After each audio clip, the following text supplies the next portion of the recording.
Antes de reis, impérios, guerras ou filosofias, existiu um homem em silêncio, sem cultura, sem tradição, sem referência humana anterior. A narrativa bíblica descreve algo radical. Um homem formado do pó da terra, Adamá, e animado pelo sopro da vida.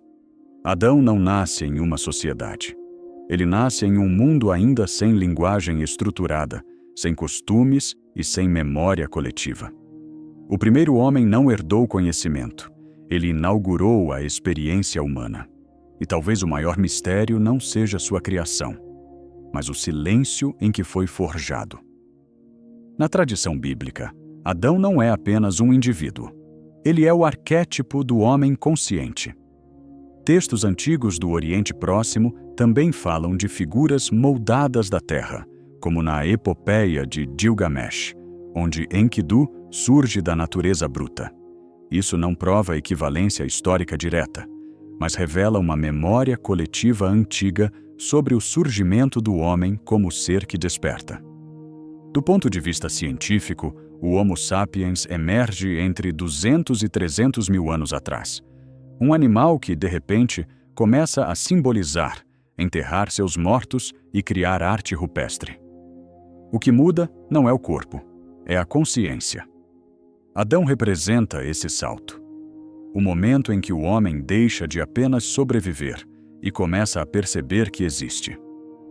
O Éden é descrito como abundância pura, alimento fácil, natureza organizada, ausência de escassez. Mas abundância sem responsabilidade cria um problema psicológico. O homem ainda não foi forjado. Estudos modernos mostram que desafios e limitações são fundamentais para o desenvolvimento cognitivo e emocional. Sem fricção, não há maturidade. No jardim, Adão vive antes do esforço, antes da dor, antes da necessidade de construir. Ele existe, mas ainda não foi testado. A queda não é apenas moral, é existencial. De repente, o homem percebe o próprio erro, a própria nudez e a própria responsabilidade. Psicologicamente, isso representa o surgimento da autoconsciência profunda, a capacidade de perceber falhas internas. E com isso, nasce o peso. A terra deixa de ser apenas presente. Ela se torna resistência. O homem agora precisa plantar, colher, construir e proteger. A sobrevivência deixa de ser automática e se torna conquista. Do suor do teu rosto comerás o pão. Essa frase marca uma transformação gigantesca. O homem se torna trabalhador da terra. Historicamente, a agricultura surge há cerca de 10 mil anos, uma revolução que muda completamente o cérebro humano. O trabalho agrícola exige planejamento de longo prazo, observação da natureza, repetição disciplinada, resistência física e emocional. Adão se torna o símbolo do homem que transforma o caos em ordem. Não mais coletor passivo, mas construtor ativo da própria sobrevivência. A Bíblia registra poucas palavras de Adão. Esse silêncio não é ausência, é profundidade. Imagine o primeiro homem enfrentando a morte pela primeira vez, o erro dos próprios filhos, a responsabilidade por gerações futuras, sem psicólogos, sem filosofia estruturada, sem tradição. O silêncio de Adão representa o momento em que o homem precisa desenvolver força interna sem aplausos.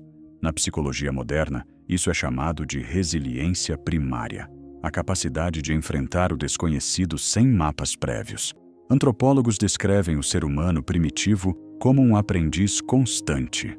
Cada geração precisava descobrir novamente como fazer fogo, como plantar, como caçar, como sobreviver ao inverno. Adão simboliza o primeiro professor e o primeiro aluno.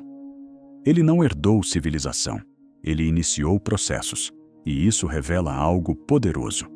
O homem não nasce pronto, ele é forjado pela necessidade. Talvez porque o primeiro aprendizado do homem não tenha sido falar, mas observar. Antes de liderar, precisou entender o mundo. Antes de ensinar, precisou sobreviver. Antes de construir sociedades, precisou construir a si mesmo. O silêncio foi a forja onde nasceu o caráter humano.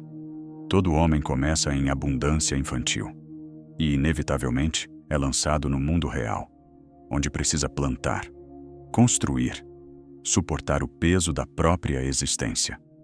O silêncio de Adão ainda ecoa em cada geração. E a pergunta que permanece não é sobre o primeiro homem, é sobre você. Você está fugindo da forja ou está disposto a trabalhar a própria terra?